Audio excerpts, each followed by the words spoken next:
The last time that the Detroit Lions took the field, it wasn't exactly a promising showing from the offense. But now, as the Lions offense gets set to go against the Raiders defense on Monday Night Football, it could just be that the physical offense of the Lions might be too much for the Raiders. We're going to talk about it in today's episode, folks, so stay tuned. It started with an owner who had a last name fans despised, hiring a coach that the experts thought was crazy. But I got a plan, I swear to you. Who traded for a QB that was said to be washed up. They said the Detroit Lions would never amount to anything, that it would always be the same old Lions. But this team, our team, has a new identity, defined and expressed by the crazy head coach. Doesn't matter if you have one ass cheek and three toes, I will beat your ass. Led by the QB that nobody thought was good. Motor City Mania is in full swing and ready to start.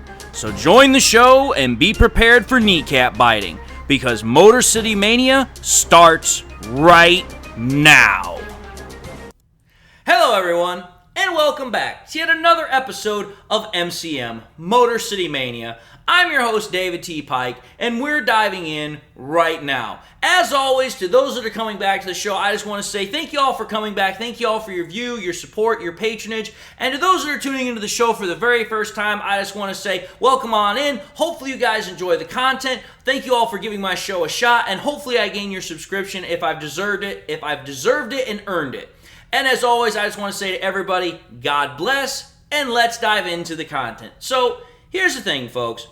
As we know, when the Lions last went out and played a game, which was against the Baltimore Ravens on the road, it wasn't exactly a good showing by either side of the football. Obviously, the offense was a little bit better, but realistically, you'd be splitting hairs at that point. Either way, the point of the matter is, it was not a good showing by either side of the football. However, though, if you think about it, the Lions get kind of a bit of a reprieve this week when we get to play at home against the Las Vegas Raiders. I always want to keep saying Oakland, but I know they're not in Oakland anymore.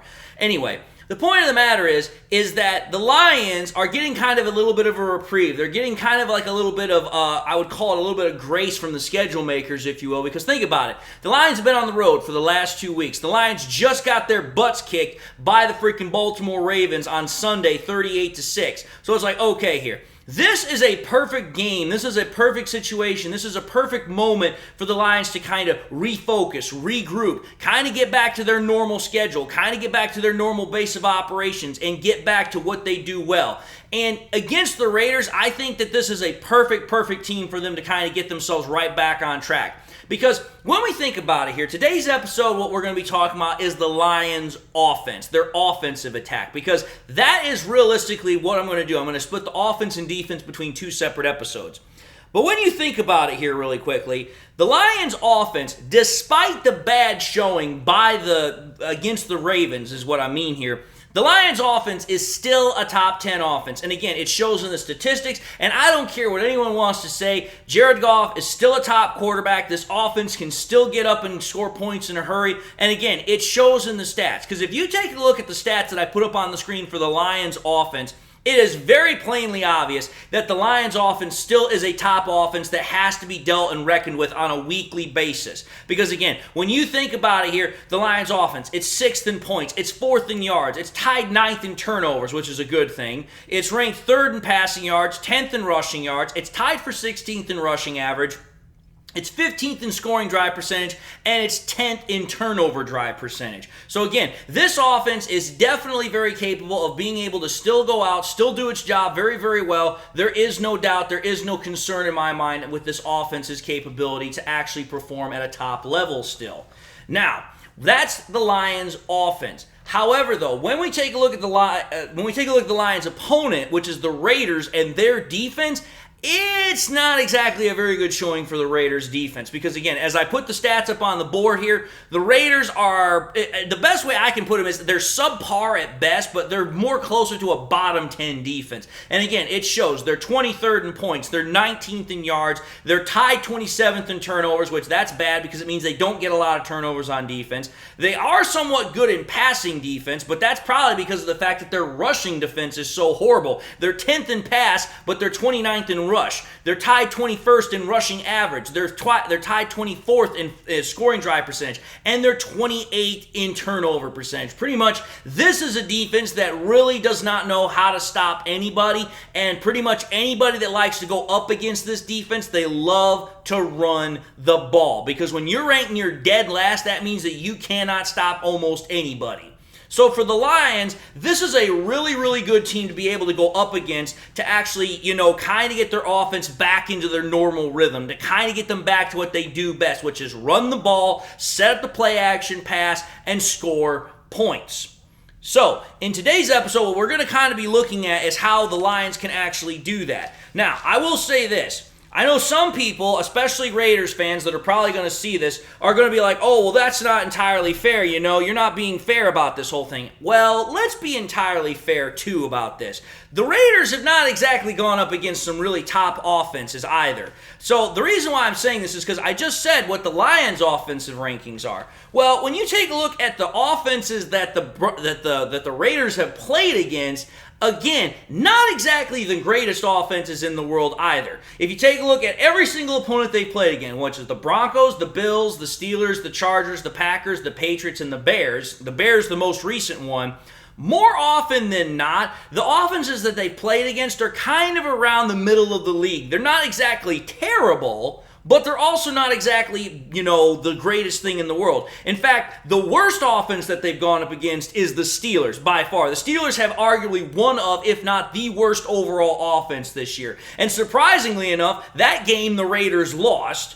And then the other game that they played that had the best offense that they've gone up against, which was the Bills is like almost a top 10 offense. But even still, when they played against the Bills, it was an absolute nightmare for them because they could not do anything. In fact, it's the worst loss that the Raiders have had this year was against the Bills. They lost 38-10, if I recall correctly. They got outscored by the tune of 4 touchdown drives, 28 points. That's a bad day at the office. So, what we're going to do here is we're going to kind of take a look at this stuff really quickly, and we're going to kind of analyze this, because one of the things that I really thought about here was this. Okay, I just said that the worst loss that the Raiders had, at least as far as a defensive output, was against the Bills, because yeah, they lost by 28 points.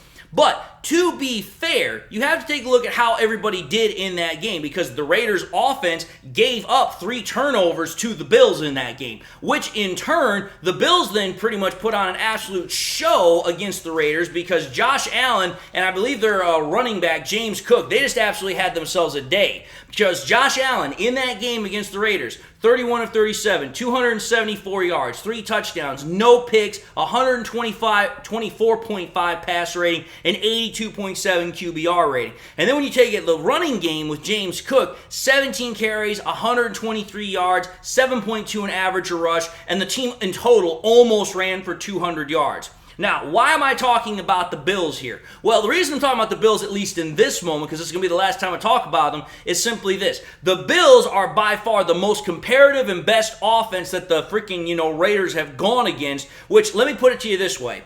If the Bills offense could do that against the Raiders, and they're actually a little bit lower than where we are on the totem pole in terms of offensive ranking, I feel pretty good about what our offense will do against the Raiders defense. Now, here's the thing, though.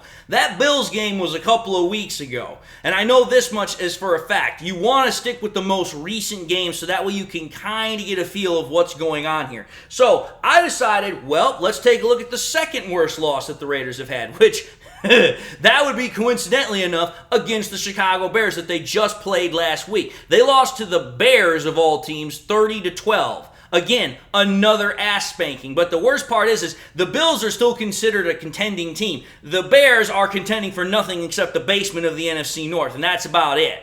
But when you think about it here, I decided I was going to take a look at the game film and kind of get a feel of what was going on in that game and kind of take a look at the Bears offense and what they did against the Raiders defense. So without further ado, we're going to take a look at some clips here really quickly. So, the first clip we're going to look at here, sorry, I'm trying to flip my page so that way I'm on the right spot here. The first play we're going to take a look at here is going to have the Bears offense in a 4 wide receiver, 1 running back set. Now, in this particular game, Tyson Bagent is the quarterback, the UDFA that came out of Division II college. So, we're going to take a look at this, and you guys are going to see if Tyson Bagent can do what he's doing in this game and what the running backs are doing as well. I totally expect the Lions offense should be able to play very well. But let's take a look at the film work. Again, first page. So here's what we got. First play, pardon me. We have Bagent. He's in the gun. He's going to snap the ball, and the first thing you're going to notice is Bagent looks right. He looks to the right side of the field where he's got two wide receivers. The thing is, both of these guys are well covered. So what he then does is he comes back to the middle of the field short. He's looking for his tight end that's right underneath. Again, he's double covered as well. So then he gets to his third read. And what he's going to see is his wide receiver is coming over the middle. He gets it to him. It's a nice big chunk play, about 15, 20 yards. Really, really good sound progression by Tyson Bagent. Really good protection by the Bears offensive line. Overall, great execution by the Bears. Not something I'm often going to say, but still, credit is due. Now, I want to show you all this. Take a look at this still frame here. Again, I like to show you all this so that way you guys can kind of see what I'm seeing. If you take a look in this still frame, you're going to notice that as Bagent went through his progressions and he got to that last one, notice the amount of space that is open and available for this Bears wide receiver as Bagent gets in the ball. There is a huge zone in the middle of the field. Again, this is something that Jared Goff is very, very good at exploiting. He's very good to being able to find these zones. This is something that I fully expect that quarterback Jared Goff of the Detroit Lions will be able to do against the Raiders as well, especially considering the quarterback that the Bears had in this game. And again, that's nothing against Bagent. It's just, listen, Bagent versus Goff. Who's really the better quarterback? Pretty plainly obvious. Now, let's get into the second play of the game here. Now, in this one that we're going to show you, we're going to have two tight ends, two running backs, and we're going to have one wide receiver. Now, what we're going to have here, we're going to have the two tight ends to the left-hand side of the formation. This is an I formation. So, there's also the wide receiver to the right. Now, Bagent snaps the ball, and as he snaps the ball, you're going to see that it's a play-action concept. Now, what you're going to see here is that both tight ends are doing crossing concept patterns, and the one wide receiver is going to be doing kind of like a corner post. Well, what you're going to see here is the two tight ends that do the crossing patterns, one's going to go high, one's going to go low. Now, what I want to show you is this. As Bagent gets around, he kind of does this rollout. He's going to get the tight end that's coming down on the lower side of it. He gets it to him. The tight end then cuts all the way up the field, and he almost actually gets into the end zone. He actually comes up about 2 yards short. But again, a great overall concept. And what I want to show you here in this still frame of where the ball is, actually this is before the snap, I'm going to show you exactly what I'm seeing here. So again, you're going to see the two tight ends. They're going to be coming all the way over to the middle, and I'm going to try my best to show the corner route, but again, it's a pretty well-designed play, and Bagent runs it pretty well, and everything works to their advantage, because 2 plays later, the Bears would score on a rushing touchdown. So again, very well executed, very well designed. Now, let's get to this next play here really quickly, our third play. We've got 4 plays to do, so we're almost done here. I'm trying to make sure I keep this to at least a certain degree of brevity. Now, in this play here, we've got 2 tight ends, we've got 2 wide receivers, and we've got 1 running back. We're in the gun. Now, I want you all to notice this. When Bagent snaps the ball, it's initially, the best way I can describe it, it's kind of like a toss play out of the gun, because all he really does is he snaps the ball and he kind of tosses it to the left-hand side of him. Well, that's where the running back is. Well, what you're going to see here is the entire Bears offensive line just crashes down to the left-hand side of the formation, and what they're trying to do is they're trying to set a very hard seal, so that way the running back can kind of bounce it outside, because this is a toss play.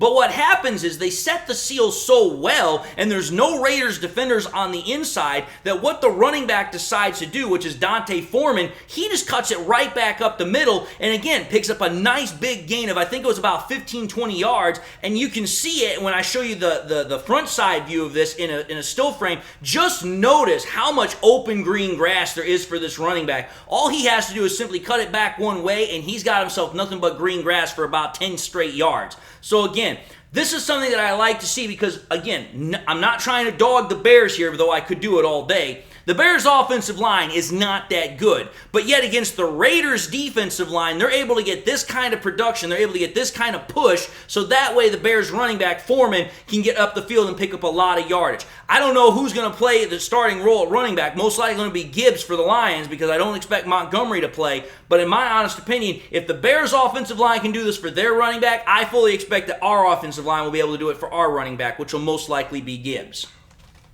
Now, The final play we're going to look at here really quickly is this one. Again, we're going to be in 2 tight end, 2 wide receiver, 1 running back. Now, this one's going to be in the pistol formation. So Bagent's not going to be in the gun, but he's going to be a couple of yards back with a running back right behind him. So, once again, what are we going to see here? We're going to see a play-action concept. What we're going to see here is that Bagent's going to run the play action, and then he's going to roll out to set up a backside screen. And I'll admit, Bagent does a really good job of not only selling the play-action fake, but also selling the rollout, so that way the entire defense starts going to the right, because obviously they're going to follow the quarterback who has the ball.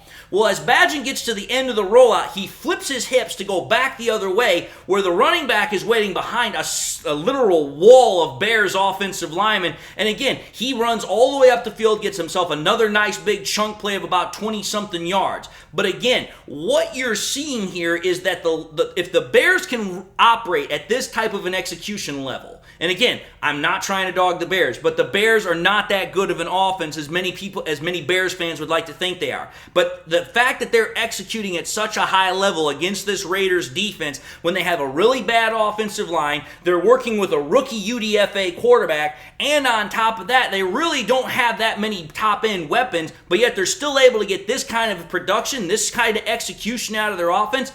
I'm just looking at it like, okay, here. Jared Goff is better than Bagent. Our wide receivers are pretty much better than anything the Bears have. Our tight ends are better than what they have. Our running backs are better than what they have. As far as I'm concerned, our entire offensive identity and unit is better than what the Bears have. And the Bears were able to put up 30 points against the Raiders in their home turf. So in my opinion, it's like, okay, I know for a fact that Ford Field is going to be loud as ever-living hell, number one. Number two, I also know that the Lions always play a hell of a lot better at home, especially on offense.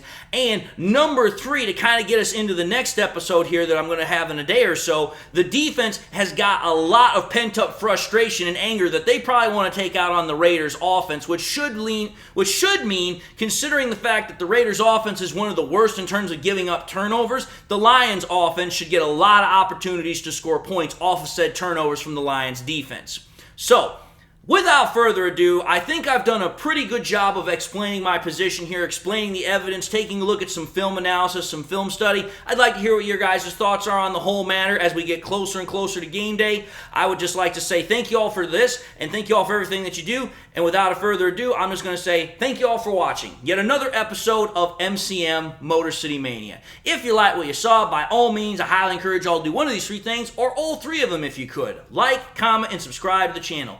If by chance you subscribed in the past and you forgot to do so at the time, or you just subscribed and you've not yet had a chance to do so, first and foremost, I'd highly encourage y'all, please make sure you subscribe. But after you subscribe, make sure you turn on that bell notification icon that goes along with it, so that way you never miss any more content that I push out. Again, the subscriber count is always going up, but we want to make sure you turn on that bell notification icon, so that way as soon as I push out something new for y'all, you guys never miss it, and you're able to dive right in immediately, and we can have great discussions talking both about Lions football, but just football in general. I also encourage y'all, please, to make sure that you also share this Lions content with your Lions friends and family members. Share it here on YouTube, share it on Twitter, share it on Facebook, share it anywhere and everywhere that you can with everybody and anybody that you can. So that way we can keep growing the channel, getting more people in, and as I said, have those great discussions and have a lot of fun with the content.